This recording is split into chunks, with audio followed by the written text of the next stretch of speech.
देखो समस्तଙ୍କର सहयोग थिला एवं लोक मत चाहूले से आज मु समाजवादी पार्टी तरफ ये नॉमिनेशन फाइल कली।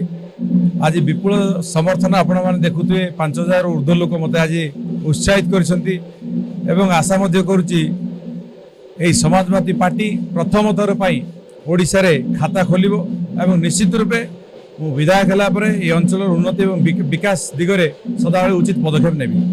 लोक माने समस्ते जानी गलेनी जे व्यक्ति के देखि भल पाउछन्ति जेहेतु एई जगह रे आदिवासी अध्युषित अंचल रे शिक्षित युवक लोक चाहूछन्ति एवं जो माने लोकों को पाखरे सदाबेले रहउछन्ति तांकर सहयोग रे तांकर सेवा रे मु आज ए जगह आसी पारिछि। तेणु मु आशा करुच्ची समाजवादी पार्टी तरफ निश्चित रूपे ओडिशा रे प्रथम थर पे खाता खोला हम इतिहास इतिहास सृष्टि हम यही गड़ भांगीब।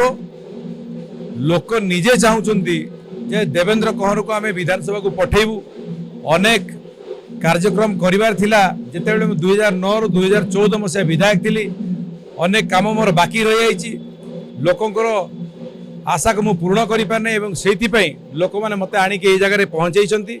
निश्चित रूपे विधानसभा जाई विधायक होकर ये अंचल विकास निश्चित रूप करी।